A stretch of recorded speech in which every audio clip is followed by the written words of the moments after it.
I'm a woman who stands at the midpoint of 4 generations of women who have cared deeply about what was called the social gospel. It represented a belief that religion was not a private vision of God,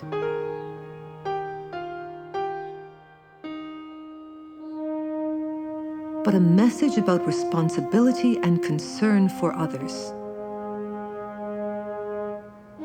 We seek a community, a nation, a world where life is fair for everyone, where children are fed and treasured, where there is safety and clean air and no war.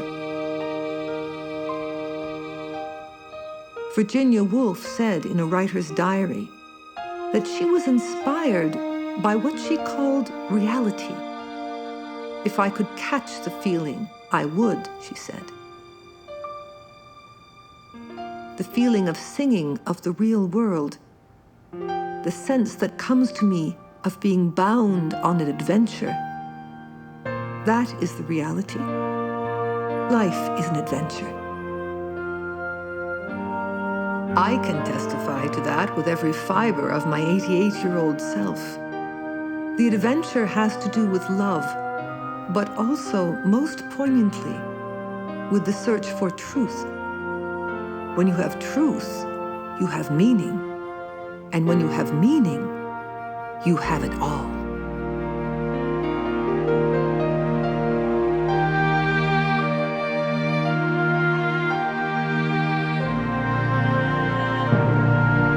Well, when I said Mother gave us the best of ourselves, I think she gave us our humanity, our care for people, probably by example, respect for ourselves. She helped build our self-esteem. As I traveled with her as a child or a young woman, she would introduce me to a politic, to an art form, to an expression of one thing or another, and it was like tasting bits of her world. Well, if you were here, I'd go give her a big hug, sort of a tender hug, just put my arms around her, but you just touch her,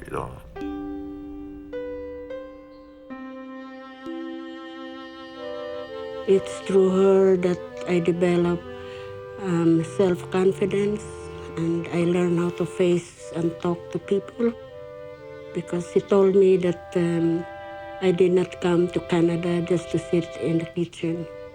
I have to face people and to be with people.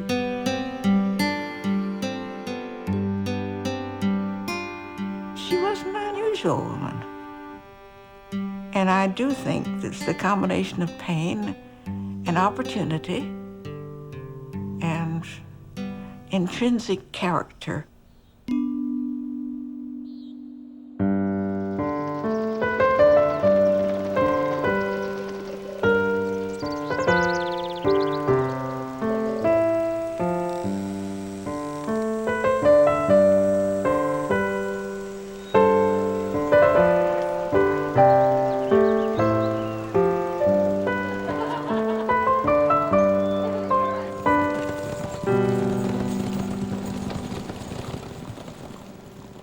Mary Coyne Rowell was born into a family that nurtured her passion for social justice. Her parents, Nell Langford and Newton Rowell, were a devoted and influential Methodist couple. The conditions that they saw around them shaped their social and political values. They cared deeply and actively about the world of which they were a part. At the same time, they were committed to the voice and the future of their country. Well, I don't think that either Newton or Nell were what you'd call revolutionaries, but they certainly were reformers. My interest in international affairs came naturally due to the activities of my parents. My mother was president of the Canadian YWCA and their representative to the World Organization, and I attended world conferences with her. These dealt with the conditions facing immigrant women and women factory workers. My father was in the national government as Minister of Health and President of the Privy Council during the First World War. He was a Canadian representative at the first meeting of the League of Nations and early president of the Canadian Institute of International Affairs. She grew up in a formal household where the dining room table conversation was of international affairs and affairs of state in Canada and political talk and all this kind of stuff. We children, when we were small, had nursery tea and only came down for dinner when we were old enough to behave ourselves and sit quietly. And I remember my father would often tell us interesting points of legal cases that he had been taking in court. She had, at a young age, a wide scope of understanding. And her relationship with her father was really very tender and trustful.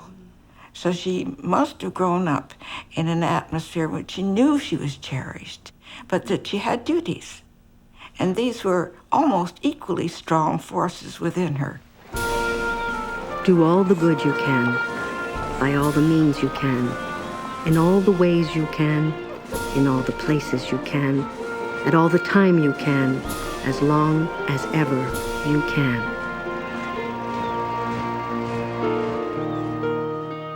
The Methodist Creed was more than a call to duty. It was a call to action in every part of life for all of one's life. Mary's grandmother wrote this letter to her teenage granddaughter. I am thinking lately about our grandchildren. I do so covet one or more for the Mission Guild. The need is so great, and the Lord, who has given such advantages to you all, wants laborers who will answer the call, saying, "Here am I, send me." Her grandmother's call resounded in a world swept up in the torrents of change. The missionary movement and colonialism continued to transform Asia and Africa. The First World War was raging in Europe. Women were fighting for the right to vote. The Bolshevik uprising engaged millions of people in the excitement and the upheaval of revolution. As Mary grew and developed, she was aware that she must find a place for herself in this world of change. In fact, these issues were to define her choices and her activities throughout her life. When she was 13, Mary was sent to a private school in a quiet corner of Quebec. Her parents expected her to learn French to honor Canada's two cultures. 40 years on, when afar and asunder parted those who are singing today. When you look back and forgetfully wonder what you were like in your work and your play. Visions of girlhood shall float then before you. Echoes of dreamland shall bear them along. Fight for the fearless and age for the eager. 20 and 30 and 40 years on. Mary's lifelong joy in female friendships bloomed here. The friends she made at school would later sustain her through her darkest hours. Oh, the great days in the distance enchanted, days of fresh air in the snow and the sun. How we rejoiced as we struggled and panted, proud to the last of our school honors won. Follow up till the field ring again and again with the shout of the victory won. Even though Mary was far from home, spreading her wings perhaps for the first time, her mother reached out, reminding her daughter of her obligations and responsibilities. My dear Mary, the fact that you were head girl, I feel it is a real honor. I know you will realize it is also a responsibility. I hope you will use your position in the best way at all times. In so many little ways, you can help build up the best in your school and strengthen girls in taking the highest stand. the pressure to meet her family's loving expectations suddenly became even more urgent and intense. Mother's favorite sibling, Lanky, her elder brother, he died of a sports injury at Victoria College, and that was a great loss for her. And Lanky was the sort of the pride and joy. Langford's death was a terrible blow to the whole family. I know that Raoul didn't talk much about it. Langford had been expected to go into law and then perhaps join the firm the father was in. The pictures of her with her brother Langford are tender and just so touching.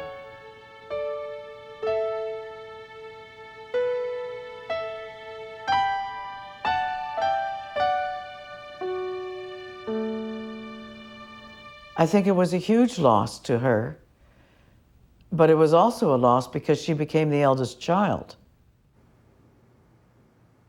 Why couldn't it have been me? A daughter can never mean what the eldest son does to parents, and so it seems so useless for me to ever try to heal their wound. The family had suffered this grief before. When Mary was only 4, her younger brother Edward died in infancy. Nell's sorrows never entirely left her. Mary's presence was a comfort for her family.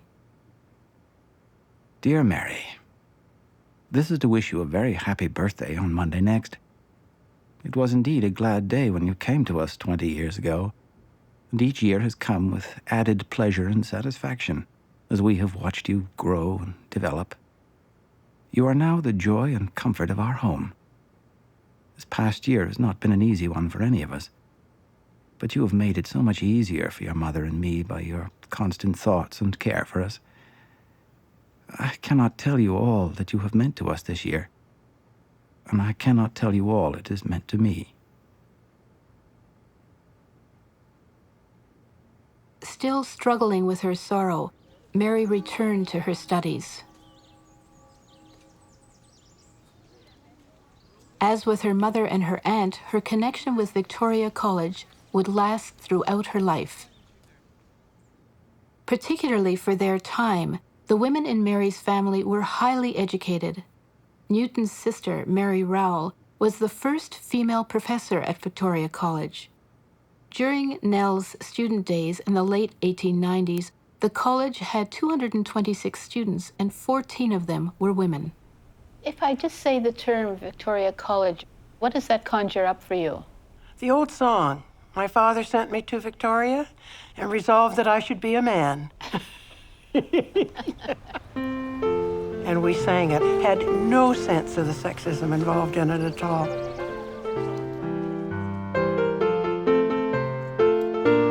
I have been told to write from the girl's viewpoint. I don't see much point in it because surely we are not so very different from the men. Of course, I suppose we do see some things in a different light. Nevertheless, this history is written for the sake of the men, God bless them, just to let them see how we felt when we were freshmen. I must admit, I think we felt human.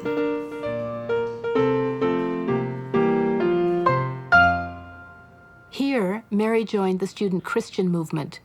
This ecumenical campus organization was radical in its commitment to social and political transformation. The SCM has found its true vocation. It's poisoning the student mind.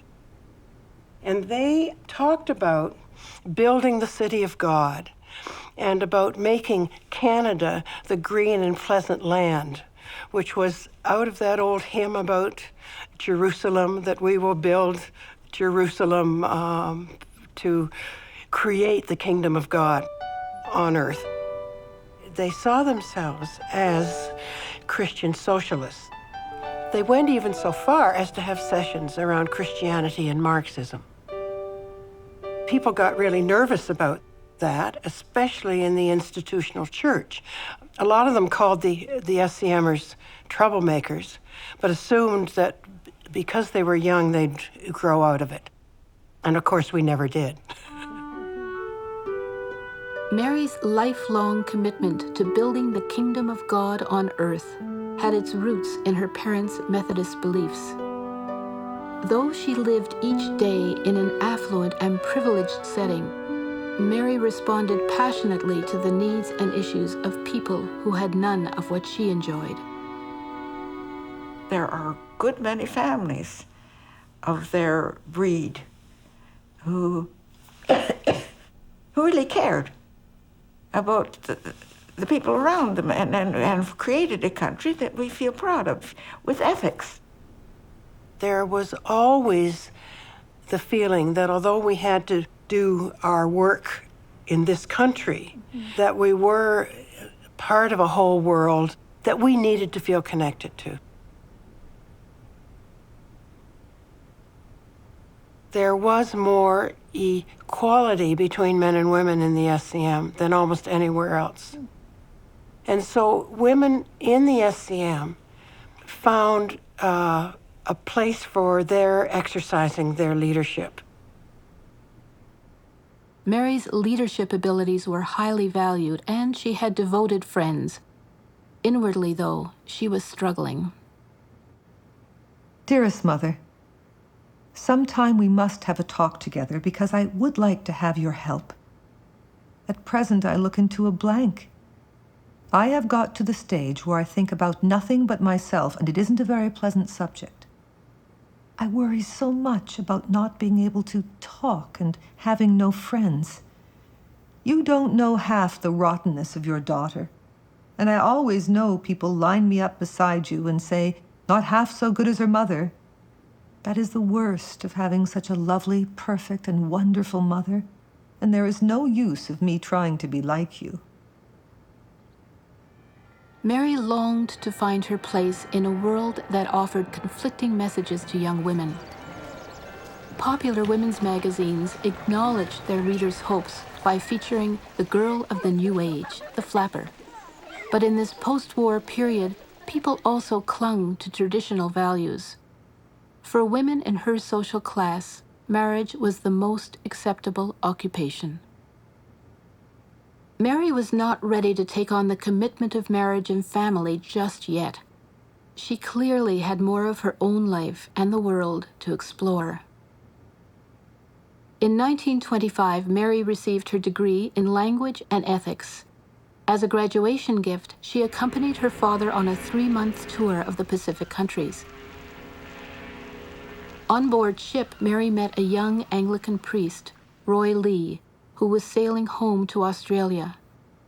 This encounter marked the beginning of a relationship that would lead Mary to one of the most regretful decisions of her life. On that voyage, Mary experimented with independent behaviors which appalled her father. Had my first real fag today. Mrs. Rothman very kindly bobbed my hair. It was a splendid feeling to have it off at last. Home again, she wrestled with the ongoing problem, what to do with the rest of her life. At this point, Mary seems to enter a period of struggle for separation and independence from the safety and security of her home family. The clear and pronounced values and expectations of her family, her community, the church, the university, are now to be tested and perhaps replaced by beliefs and experiences that are more clearly her own. Mary drafted a plan. She'd go to Selly Oak, a Y leadership training center in England. She'd audit courses at the London School of Economics. She'd study French in Paris, and she'd represent Canada at international Christian student gatherings.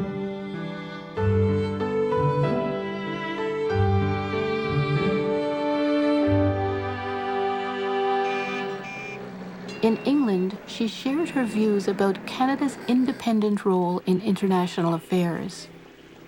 Mary's growing nationalism was a foundation for these commitments throughout her life. There appears to be a commonly accepted opinion that Canada and the United States are in sympathy with each other, and that Canada is influenced by the States to the extent that she adopts the same policies. This is hardly the case. On the contrary, Canada takes this quite independent line of thought. Mary's own road to independence had more bumps in it than she had anticipated. Miss Kelman is a bit too severe and strict for me. I'll have to tone myself down to her. I'll certainly know more about the Bible when I leave. Yours as ever, the good old, hard-working, plodding Mary. P.S. Everyone here seems very clever. What hope for me? Mary struggled not only with a crisis of confidence, but also with a crisis of faith. As her distress deepened, a Selly Oak mentor suggested that she see prominent British psychoanalyst J.A. Hatfield. Psychoanalysis was at this time in its infancy and considered quite avant-garde. Her father, while willing to pay the bills for her daily sessions, asked, "What is a psychoanalyst?" Buoyed by her mother's encouragement and support for her analysis, Mary confided in Nell. We are working on my mother complex now. My incapacity to express my love and emotional feelings is the gist of the repression. I don't know how this will work out. As Mary explored her inner life, her outer world began to open up. During her travels, Mary met international delegates at conferences of the World Student Christian Federation.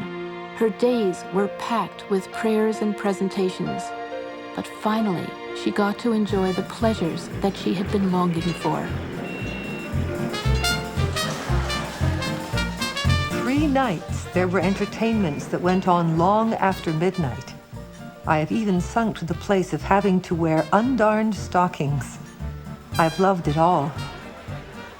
In my heart of hearts, I think I came for a good time, and here I was going to let out. So I have, in my harmless way, and at present there are no regrets. After the trauma of World War I, Paris in the 20s was the heartbeat of Europe. Picasso and Gertrude Stein, Joyce, Stravinsky. In the midst of this creative ferment, Mary savored as much as she could. Danced the Charleston all night long. It's heaps of fun having the men kiss your hands. They do it after a dance. One feels quite like a queen.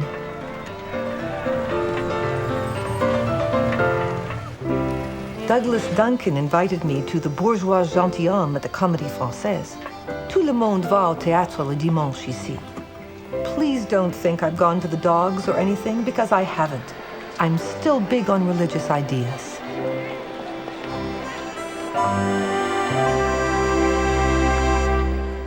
Mary's most ardent admirer was Roy Lee, the brilliant Anglican priest and Oxford scholar that she had met the year before.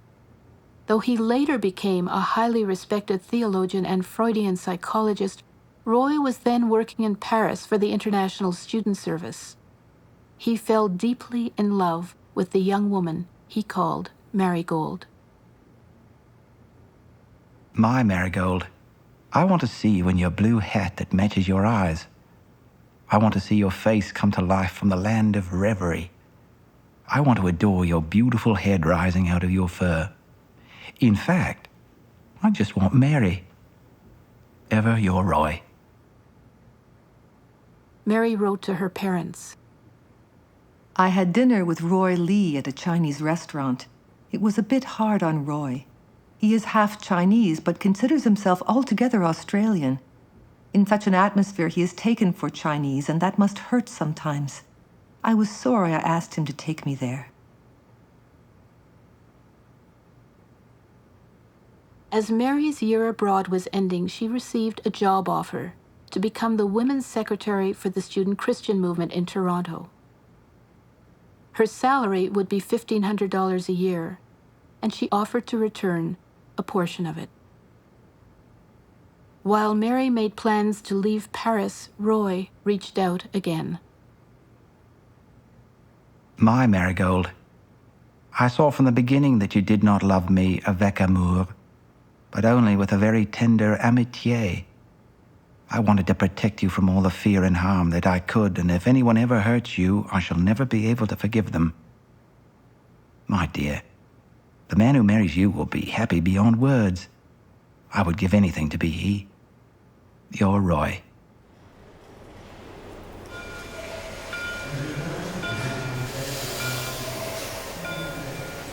Left Paris for London.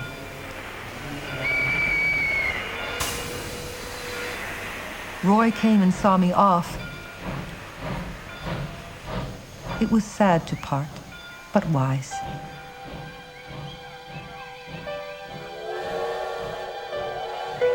Though Mary rejected Roy's love, she kept his letters for the rest of her life.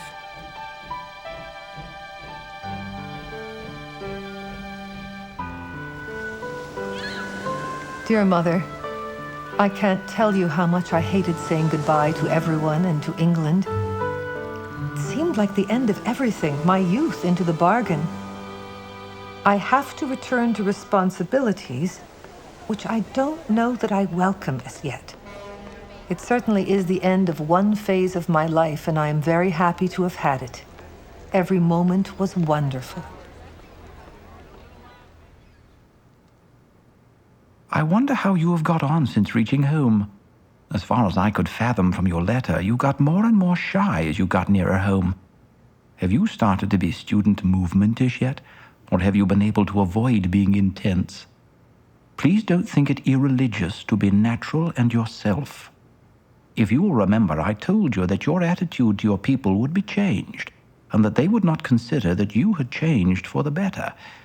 Ultimately, you will require to break through to freedom.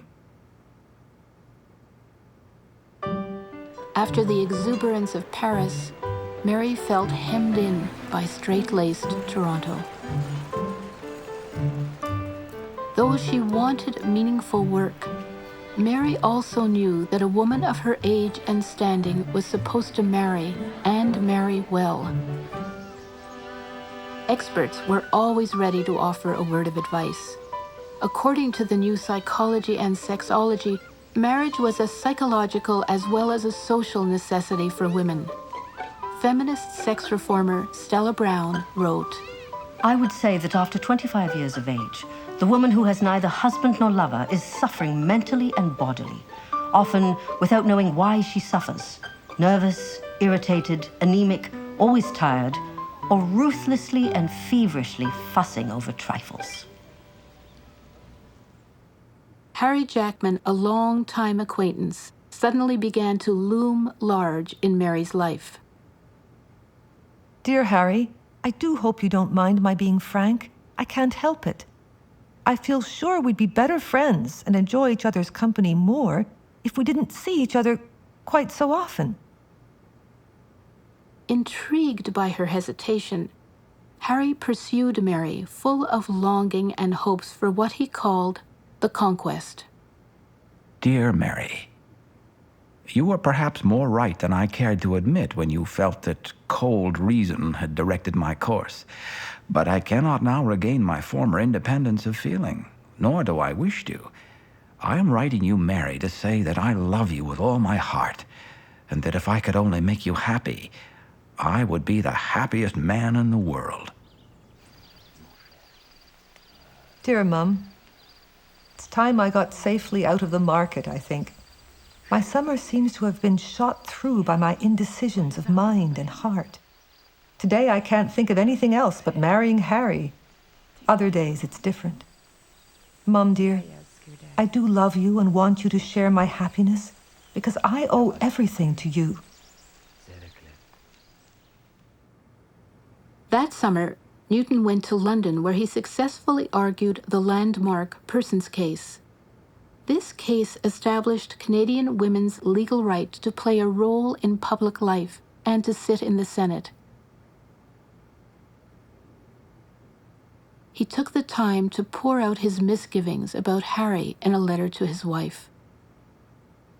Dearest Nell, I would not be surprised if she became engaged. I wish we knew him better, knew more of his ideals and his abilities. Mary is a fine girl, and she deserves a fine husband. Mary came from a very distinguished family, where her father, New2 Rowell, was a remarkable man, well respected. Harry came from a very simple family. His father had gone to work at 14 and had become manager of what would now be Chubb Safe Company, and had moved from Mill and Cherry Streets up to North Rosedale in his own lifetime, which was a considerable accomplishment. As for her father's father, I've not heard very much good about him at all. He was a bully, beat up children, and from some of my uncles who had to live in his house for periods of time in their youth, no, they were not very happy experiences. Even after their engagement was announced, Mary was still racked by indecision. Could it be that Mary could not find her own independent identity, and that marriage provided a role that was expected and acceptable? Perhaps she sought a relief from the pressures of her parents and her community. Finally, she succumbed. With her marriage just a few months away, Mary felt so uneasy that she sought Hadfield's advice. It would be fatal to marry before there was a proper development of this realization in Harry of that protective side of love toward you. You would be far better to avoid a catastrophe altogether by not marrying than to plunge into a life of unhappiness with someone whose ideals are very different from one's own. Having different ideals does not itself matter if there is deep love, for there is a mutual exchange to the enrichment of both. But different ideals without love is hopeless.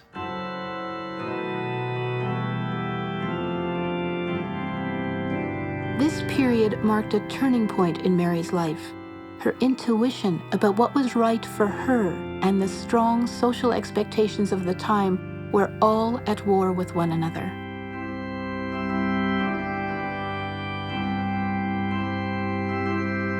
On the eve of Mary's wedding, her parents gave her a grand piano and $25,000. Her mother added Virginia Woolf's newest book, A Room of One's Own. For Woolf, financial independence was crucial for women's freedom and integrity. What a forward-thinking mother to give a daughter a book suggesting that every woman needed a room of her own and a workroom of her own, suggesting that there was great validity in a woman having her own life, her own occupation, her own profession. I thought it was a stunning gift. That a mother of her period would choose that particular book, because Virginia Woolf's books are not light reading, but they're rich with possibilities. Could Nell's gift have been prompted by a sense of foreboding that her cherished daughter had entered into a deeply ambivalent marriage? She told me that when they came back from their honeymoon, they were going to go to a big ball or some fancy dinner, and that she went and got herself beautifully made up and a gown, and she said she walked down the stairs feeling absolutely beautiful. And Harry was there in black tie waiting for her. And when she arrived beside him, he said, "Mary, how do I look?" And she said, I was so outraged that he didn't say, "Mary, you look beautiful," that I kicked him really hard in the shin and that he would never, ever do that again. I assume what drew Harry to Mary was the fact she was an intelligent woman from a very good family and had very strong values, which he valued. What drew Mary to Harry, I don't know, because they were very incompatible, and I could see why she was not a trophy wife, but she was a woman that he could be proud of. And I think, reading his diaries, he was proud of her. He was ambitious. He wanted money. He wanted to make a lot of money, which is fine, and most women have no problem with that. But she did. She had deep religious problems. He was not into religion like she was. I think she would have been happier with a more intellectual person. Did they have different values with respect to money?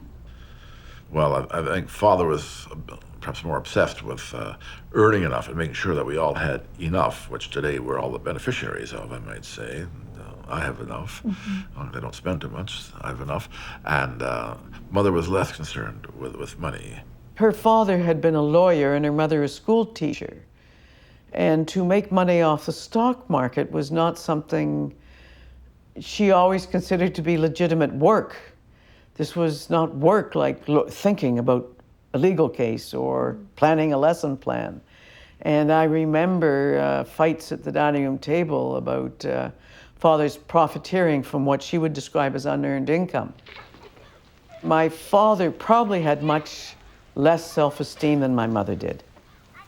And he used the creation of wealth as a way to make himself be okay in society. Whereas father always had these social ambitions, wanted to rise higher and higher, which is partly why I think he married her. He put up with Metropolitan United Church and its sort of lower class surroundings, deference to mother's wish, but it's not what he wanted. Socially, he thought the Anglican Church would have been far more advantageous for the family than going to the Methodist or United Church. He wanted the family to go up, hence private schools, and money, have to earn money to advance. Unfortunately, he didn't have the personality to go with it. He could be very pleasant, a very pleasant host, and at other times he'd ignore you without, who are you? But there was, that isn't the point. The point is he didn't seem to have that understanding of how rich life could be. Outside of money? Yeah, well, that's what life, money is the servant. Yeah. And to him, I would guess it was not the servant, it was the controlling. If you had money, you were ergo okay. By convention, women of Mary's social class didn't work after marriage. Nonetheless, she insisted on providing unpaid leadership to the SCM. She also tried to explain to Harry the reasons for her commitment. I must live up to the ideal of the brotherhood of man between all people and classes. But I do hope someday you may come to appreciate the sterling values in people who give their lives to a cause with no self-profit. I should love to think that you could really enjoy these addresses and discussions and help them with your ideas, instead of feeling, as I now think you do, that they are all hopeless idealists who couldn't make their way in the world. I feel a stranger to you in all my own self. And yet, why is that necessary? Darling, life and marriage were made for companionship, and we must try further, or give up the effort and not spoil each other's lives. During the Depression years, Harry's business interests benefited from his shrewd investments, but Mary's social concerns were heightened by the hardships she saw around her. As the gulf in their values widened, Mary's sense of isolation deepened. After suffering a miscarriage, Mary gave birth to Hal, their first child, in 1932. He was followed 2 years later by Eric.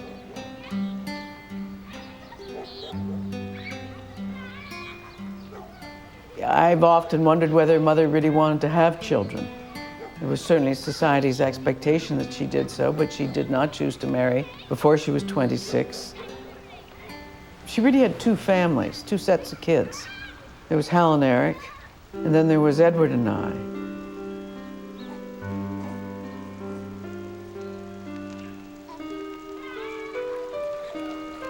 Well, Mom was a super mom, very loving and very caring.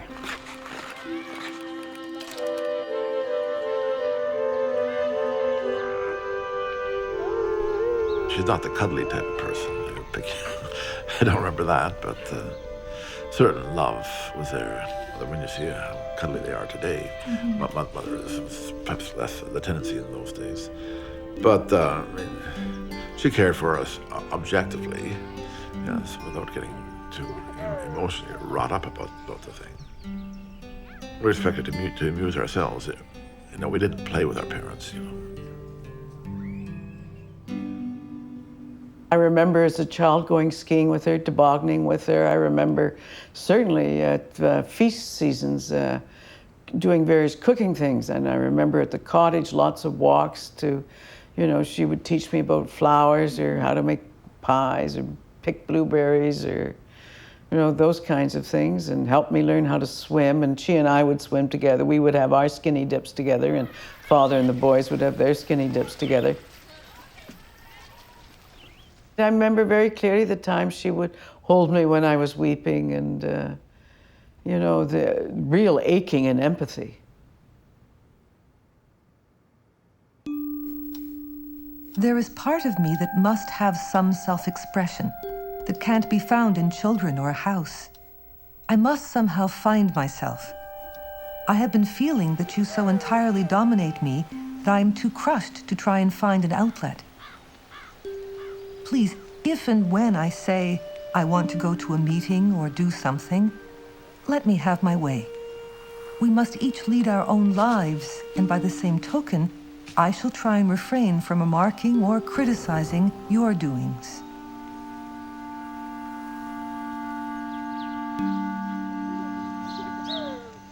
Like many women, Mary struggled to balance her work inside and outside the home. She had the help of household staff and her family. This was a highly productive time in her life. As the mother of young children, she became particularly interested in the latest theories about child development. She, I think, wanted to be a modern woman, a woman of the times.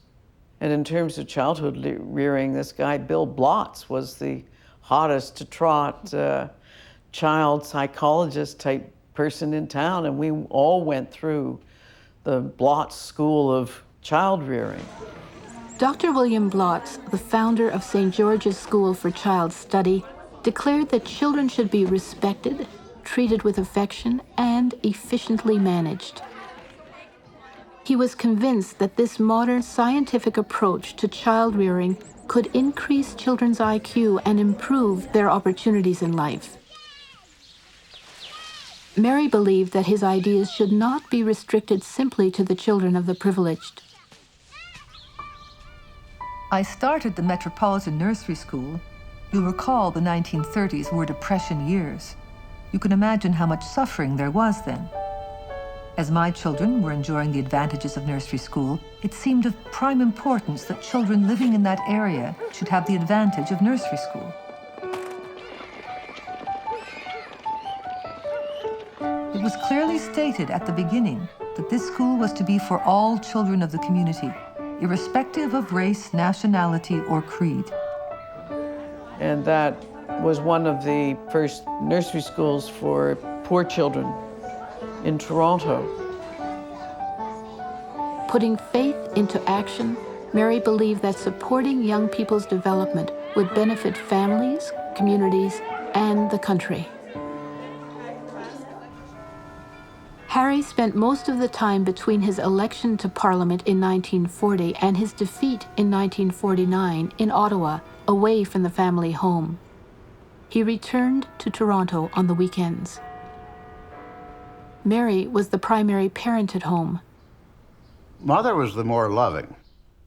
Father being a more typical man, he's more distant, and he showed his kindness by doing things, by taking us places.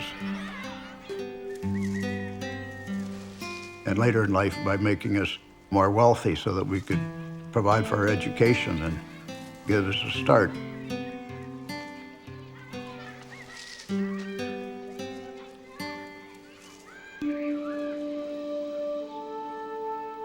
The mother was the warm one. She'd give you the cuddling and the kisses and the good stuff in life.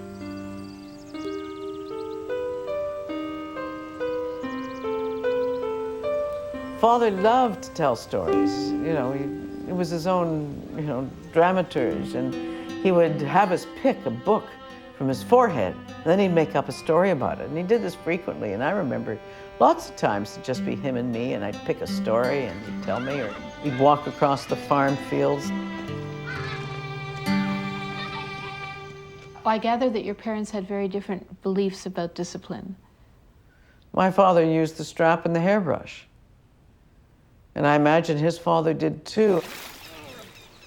Corporal punishment administered by fathers to their children was considered acceptable at that time. Dr. Blotz challenged those values and behaviors. He believed that parents would do well to understand their children's misdemeanors and to help their youngsters to solve problems, to deal with their anger and frustration. She really believed that love, forgiveness, and generosity would bring people around to her way of doing things. And it didn't always work.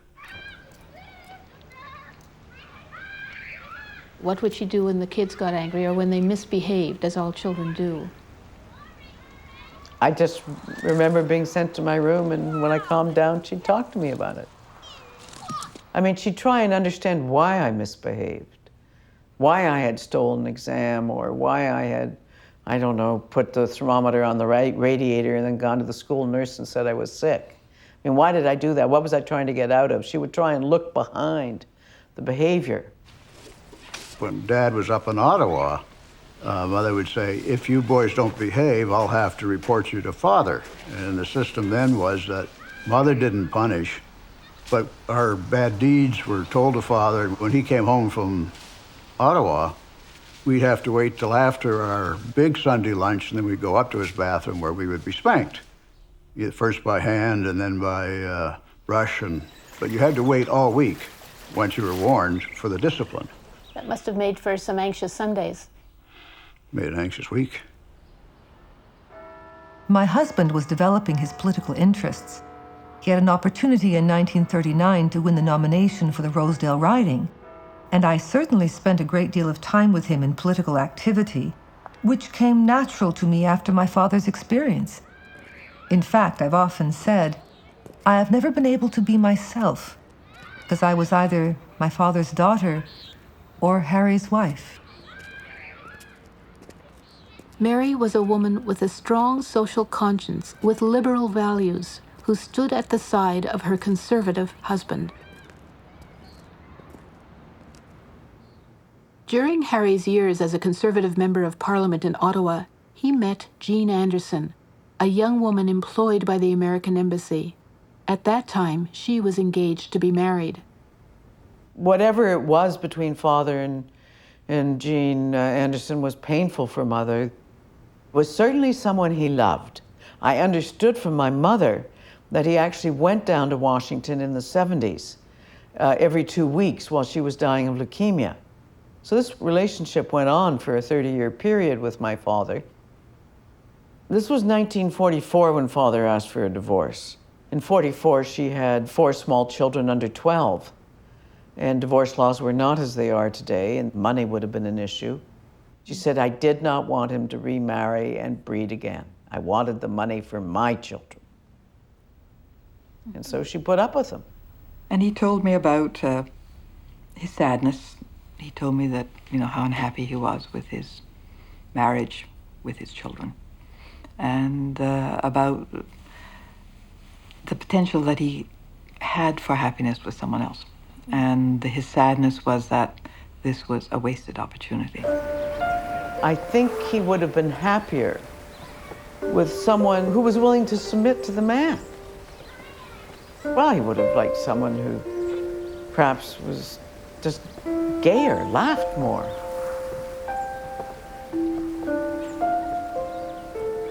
When Mary refused Harry's request, she knew well the sanctions against divorced women in her milieu. She would face social stigma as well as isolation in a world focused largely on couples. For almost all unhappily married women, the choices were few: poverty or economic dependence. Staying in the marriage safeguarded her children, but also gave Mary the financial base that allowed her to go on with her work. Throughout my life, when utterly perplexed and down, I do think of Jesus' life and realize that to go on loving people and trying to understand them is all one can do, and retaliation of any kind gets one nowhere. She may have struggled with depression because I know Dr. Ruth Franks, who was the neighborhood psychiatrist, put her on tranquilizers in the 50s, but that was common for almost all women in the 50s. So it's difficult to know whether it was anything particular or whether it was this ongoing affection of my father's. I mean, the 50s cannot have been an easy decade for my mother. I became so very aware of how angry she had been over all the years with the revelation that Harry had other loves other than her love. And it started so early after Nancy's birth that I think for her that some of the interests that she took upon herself were ways of escaping the pain of that knowledge and the depression that she must have harbored for many years. Much of the Mary that we saw was the Mary that had to be in order to survive. Do you think there was any connection between Mary's sense of anger and depression and the depression that we associate with Virginia Woolf? Do you think there would be a common vocabulary there? I would be surprised if there wasn't. I would be too. I think Virginia Woolf expressed all the things that she would have loved to have been herself. That probably she had that potential, but the life somehow drew her away and she didn't. You think of Virginia Woolf as pure artistry. There has to be a connection here between that and then in turn Mary and her recognition that Virginia Woolf was a unique writer, that there was within her the scope, the compassion, and the artistry combined, which is quite a wonderful gift. Mary translated her passion for Woolf's writing into a commitment to collect the work of the Bloomsbury Group. In 1963, she donated her collection of first editions and crafts to Victoria College. This is the book that started it all for her, A Room of One's Own by Virginia Woolf. Now, she read this book and was really influenced by the ideas in it and began to collect Virginia Woolf and the Hogarth Press. Virginia Woolf and her husband Leonard Woolf started this press as a method of helping Virginia Woolf deal with some of her anxiety problems when she was writing her novels. This book was done as a memorial to Leonard Woolf's brother, who was killed in the First World War. And this is one of the scarcest books. And I found a copy in England and told Mrs. J about it. And she said, well, we have to have it. And when I told her what the price was, she was a little taken aback. But of course, I didn't indicate to her that this was in pounds as opposed to dollars, which would have made it even worse. Nevertheless, we did go ahead and acquire this quite substantial book. Many booksellers know that we have perhaps the most important Virginia Woolf, Hogarth Press, and Bloomsbury collection. In fact, some booksellers and art dealers in England have told me that this is the best in the world. I wonder, if Mrs. Jackman realized what she had begun. Well, I think she did because she was very, very supportive of our collecting interests, and she really wanted to make this collection the best that it could be. I am grateful to her, frankly, for her passion for Virginia Woolf. It was a gift, and I know as well as I'm sitting here that I wouldn't have become as fascinated by Virginia Woolf as I have become. I never see a flight of birds, but I don't think of Virginia Woolf. For Mary, Virginia Woolf and the Bloomsbury Group embodied values which she shared, an integration of art, culture, and politics, which she applied to the Canadian context.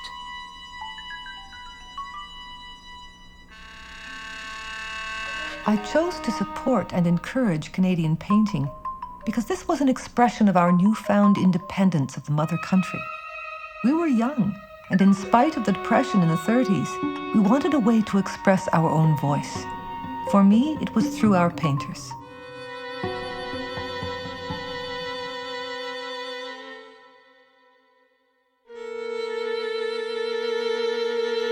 Mary used her wedding gift money to support artists and to buy the art which fed her soul. Buffering pain with beauty, she created a room of her own, an environment which nourished both her and her children. For an art collector, the Picture Loan Society was a treasure trove. Her old school friend Douglas Duncan started the society in 1936 to exhibit, sell, and rent the work of contemporary Canadian artists. Whatever skill he lacked as a businessman, he made up for in panache and flair. While Mary wanted to be close to that bohemian world, she wasn't prepared to totally leave her own. April 5th, 1948. To the Secretary of the Women's Committee of the Art Gallery. I should like to propose Mrs. Harry Jackman as a member of the Women's Committee of the Art Gallery for the following reasons. She is a university graduate, BA. She is interested in painting and sculpture and is acquiring a collection of contemporary Canadian art. A great many of the artists are her personal friends, and she shows her interest in the gallery by attending virtually all the openings and a great many of our lectures. The building of women's committees of the Art Gallery of Ontario and such things, and the other cultural institutions in Canada, is a result of women not being allowed to work. They had ambition, they had drive, they had talent, they had creativity, and society wouldn't let them work if they were married. And so they drove them into these expressions, these usually cultural expressions. And that's what Mother did. When there'd be an opening in Toronto, an artist's opening, she'd go there, be the first at the door, and she would walk around and look at carefully at the paintings, and if one appealed to her, she'd say, I'll take that one. She was in a position, fortunately, to be able to do it. But her collection was built on this intensive interest, so she did not miss the chance to get the painting that she wanted. She would come looking for something for a specific purpose. And she was always very definite in what she liked. I can hear her saying, well, I like that one, you know. Very decided in her views. And once I do remember she chose something for a wedding present for somebody or other, and I said, well, Mary, they mayn't like it. And she said, well, they can learn to, which I thought was a great idea from an artist's point of view. Mother, of course, bought a lot of art, a lot of abstract art, including these mobiles, things that hang from the ceiling up there, you know, and all this sort of fancy stuff. And we would sort of mock her, say, what is this, Mother? You know, this funny thing. She said, don't touch, don't touch. It's very, very precious. Some of it was very delicate. But, you know, that was her passion in life, you know, art. When she came back from New York with a Ben Nicholson abstract drawing, father just, I think she paid $250 in, I guess, the late 50s for this. My father just blew his stack, grabbed the picture out of my mother's arms, marched over to her mother's, Nell Rowell's, and said, look what your daughter's bought. How could she waste her money like these? A few pencil lines on a piece of paper. And she was a good art purchaser. She would buy these things that Father thought were junk, and then, 20 years later, he'd sell them or he'd give them away, and you get a huge tax receipt. You could write off other income. The other interesting thing about Mother was her encouraging Father to purchase this cottage in Georgian Bay. And this cottage was originally owned by Dr. James McCallum, a sponsor of the early Group of Seven, before they became the Group of Seven.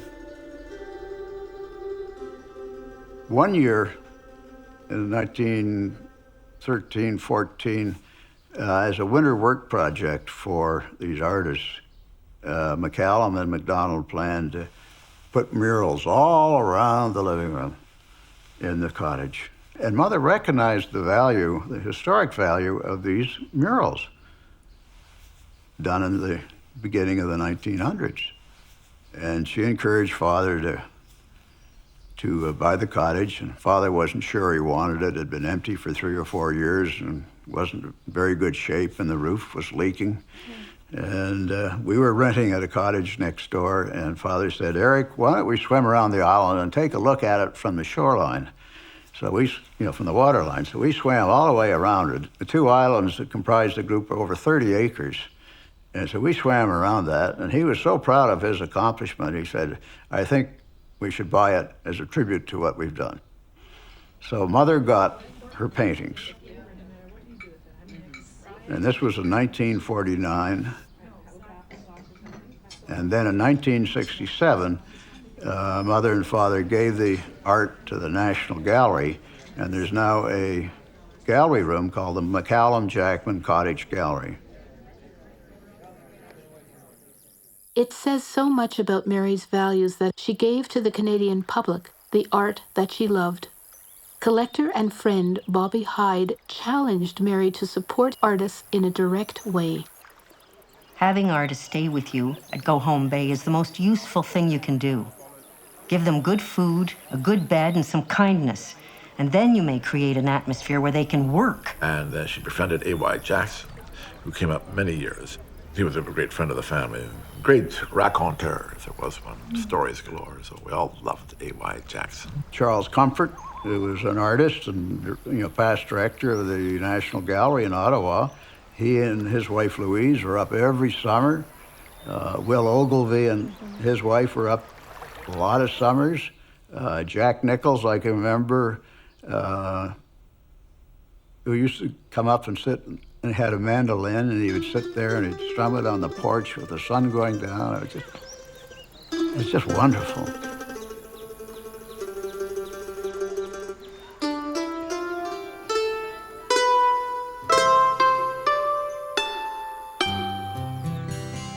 And the thing to do was always to have a painting picnic. So we all got our gear together. We got it all into the boat, and we went out to a very beautiful island on the outer side of the bay with lots of beautiful trees and gorgeous rock. We didn't talk. We separated and did our stuff by ourselves. And then we came back and looked at everybody's work and made complimentary motions about it all. And then we ate out in the sun, the hot sun and the fresh air and the wind, and it was just absolutely lovely. They'd all be there together sometimes. They go out in rowboats and canoes in the morning, come back in the evening with their oils done. They'd put them up against a screen to dry off, and we'd have an art show, a ready-made art every evening.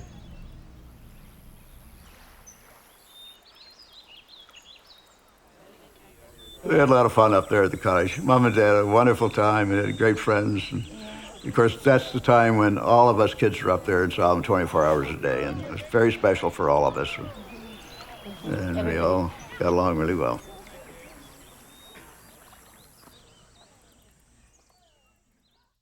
Those rare moments of sweet harmony couldn't be sustained once they left the cottage and returned to their city duties and the family home. Mrs. Jackman always loved to have all her children together for dinner, say Sunday dinner or anything.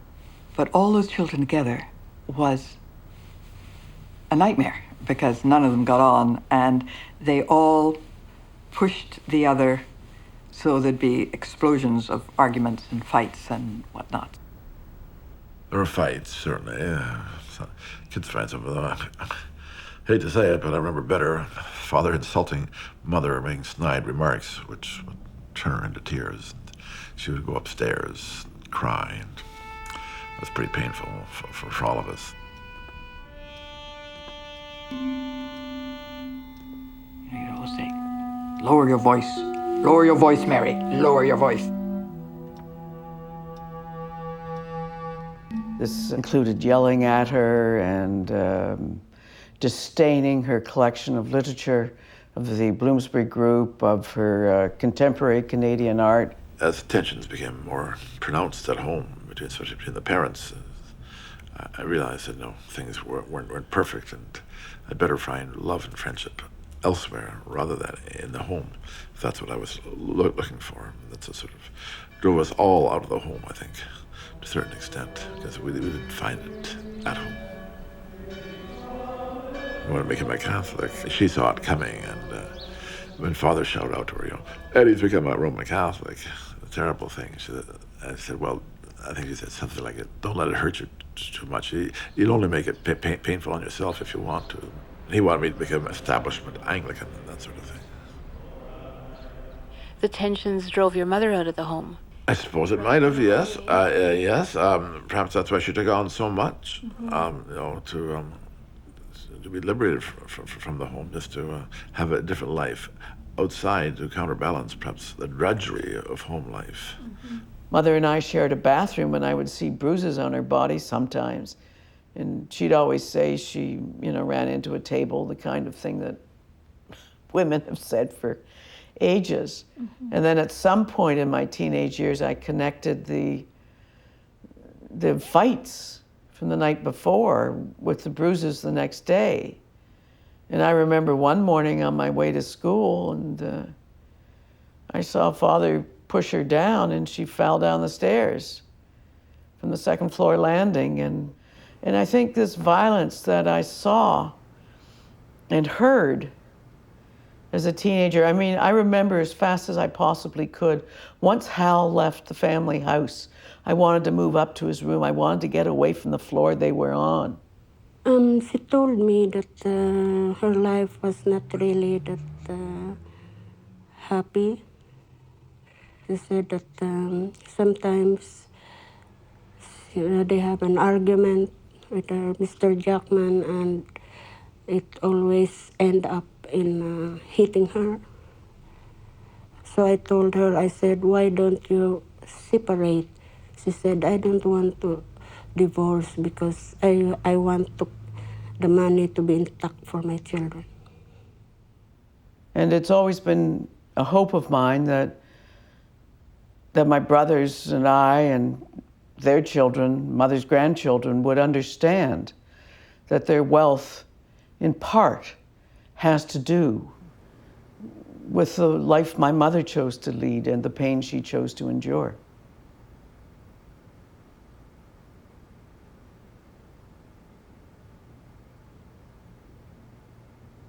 I very much remember her tenderness towards me. And in a more academic way, I remember her struggle and the compromises to survive that women continue to make in our society.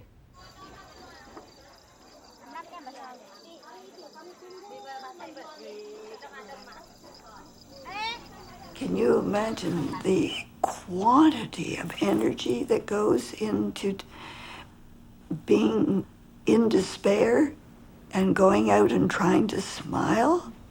day after day in a very public life that the Jackmans lived. I can't imagine the energy it took to do that, and then to have all these other interests. But that's the stuff of women.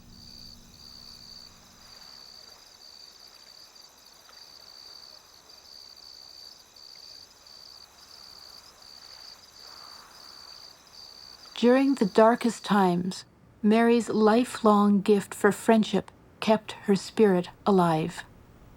I think the magic of the friendship between Eleanor and Mary and myself is all related to that giving and sharing, never dollars. There was never, but it was this enthusiasm for our particular part in the creative process. Eleanor and Beth recognized Mary as a kindred spirit during their work on the Dayspring Festival. This innovative celebration of the arts in Mary's spiritual home, the Metropolitan United Church, incorporated art, dance, and music into the liturgy. And Mary was remarkable at making things happen. I think she was basically a free spirit. She had an exploratory mind. We certainly had to tread quite gently to start with, and there were people who took great exception to the dance and were very accusatory when they came to speak to me about the dance.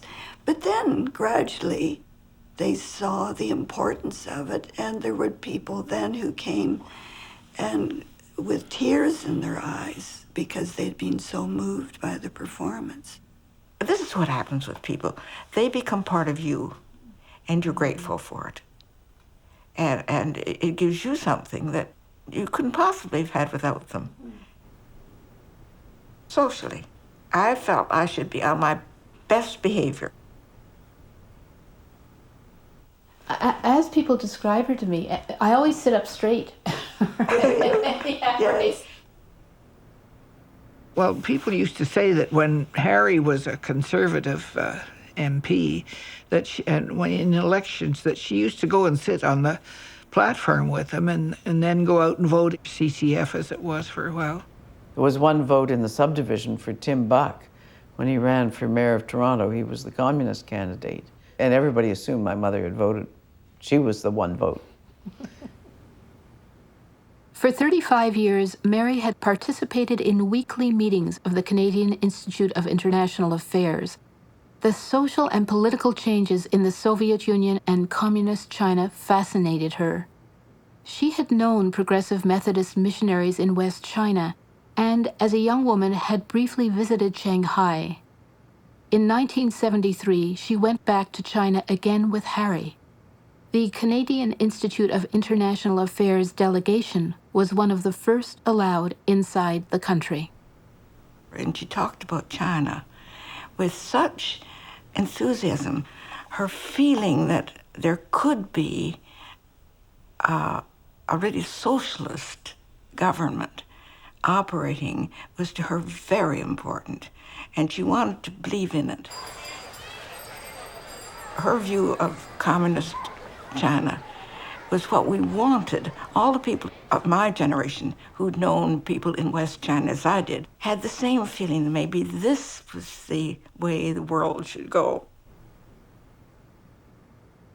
My own feeling is that China is succeeding in changing human nature. My comment to my husband after a few days, I feel as though this is the Garden of Eden. Life seems to be untroubled, serene, and pure.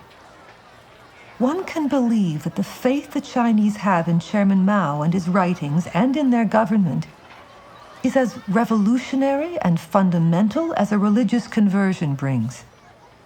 It inspires greater practical results, adherence, and loyalty than we in the West have shown in our Christian faith. Harry didn't believe that human nature could be changed, and Mrs. Jackman did. And so she thought in China they had changed human nature. People weren't greedy anymore. And people lived for higher values rather than for money. Those values must have separated them every night at the dinner table. They separated them every conversation. People say that Mary was a formal person and often reserved, but she was also capable of great tenderness.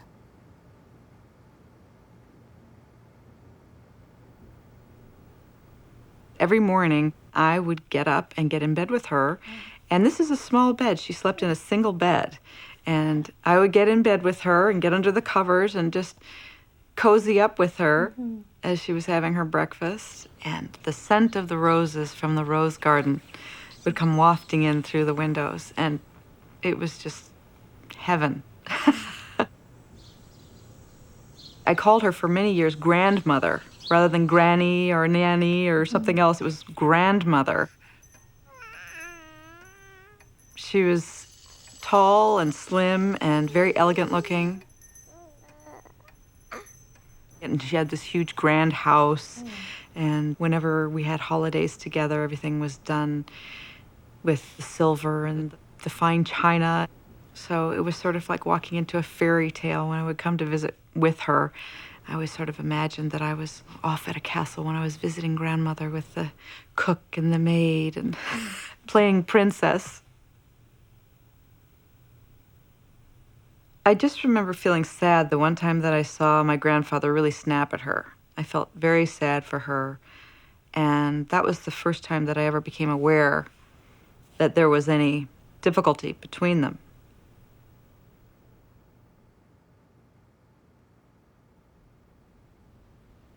Mother had a little old pastry table in the kitchen at 10 Cluny, and we were sitting having a cup of tea and a mug there. And I said, well, Mom, it's coming up to your 50th wedding anniversary.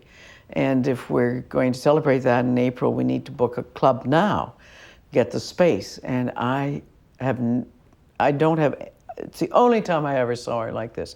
She banged her cup on the table full force. It clattered because it was a tin top. And she said, I will not be here. I will not be in the country. I have nothing to say thank you for in these 50 years or to celebrate. There was no plans to celebrate the 50th wedding anniversary. Thankfully, Father died at 49 and a half years of marriage, and that saved us from having to do something. But Mother did not want it. And I walked into the house, and my brothers were all sitting around the dining room table, and Mother stood up like the matriarch and said, your father is dead. And my reaction was to laugh, because that guy wanted to live forever, and he hadn't made it. And somehow, you know, he was not going to be immortal. And I just thought, oh, Dad, you know, too bad. Good try. Well, the Sunday after Father was buried, Mother said to me, get the letters.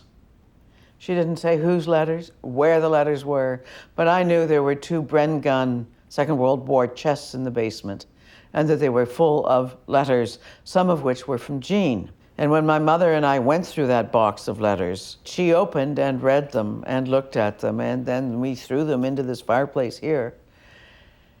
And at the end, this was done almost in silence. I was on the floor handing her letters as she was sitting in a chair, for she was 75 at the time. Mrs. Jackman flourished once he was dead, too. She seemed much happier. She just seemed much more relaxed and just more at ease. I really felt that it just had taken a weight off her.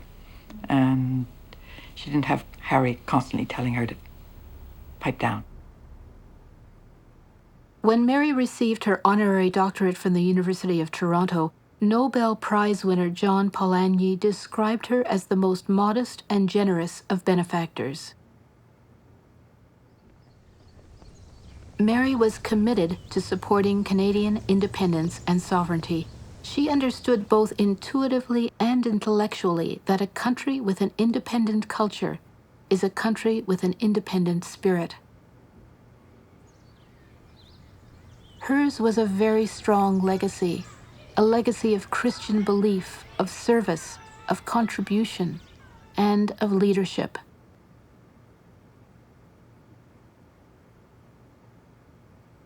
She dedicated her time, her energy, and her resources to building the new Jerusalem in Canada and in the world. She worked with great friends and colleagues who shared those passions. Mary's lifelong commitment to the arts, to education, to politics, to ecumenism, and to social justice was the gift that she gave to her family, to her friends, and to her country. Nancy did a lot for her. They meant a great deal to each other. I think of them going up the street together. And I think that was a wonderful gift that she did have. And I think Nancy is richer for it too. Sometimes we danced together. She was distant and informal still. So one way around that, to hold her if I wanted to be held, would be to dance with her. And that was quite permissible. So she lived it out till 90. She was reading a social justice book on poverty in Canada at the time of her death. What would I like to say to her? Well, Mom, it's great to see you once again. Thank you for everything. I wouldn't mention any of the differences we had, and hope you're doing well in heaven. And I hope you realize that we still care for you. And again, thanks for all the favors you did, like picking me up from boarding school, taking me on trips, and just talking to me about facts of life and everything else, and what is right and what is wrong. Thank you for your good example and for your upright courage and strength. Thank you, Mother, for everything. And may we pray for each other, and may we be on earth the fulfillers of all that you had hoped for us. Amen. I felt that something important had gone from my life. And it was her, herself, not the position she held, and the mother of a very successful man and wife of a successful man, but a person in her own right. I take the quest of truth to mean to educate yourselves all your lives, to be open to experience, to test novelty with an open mind and a keen discretion, to have the courage to care deeply about such matters as social justice. We seek a community, a nation, a world where life is fair for everyone, where children are fed and treasured, where there is safety and clean air and no war. Life is an adventure. I can testify to that with every fiber of my 88-year-old self. The adventure has to do with love, but also, most poignantly, with the search for truth. When you have truth, you have meaning. And when you have meaning, you have it all.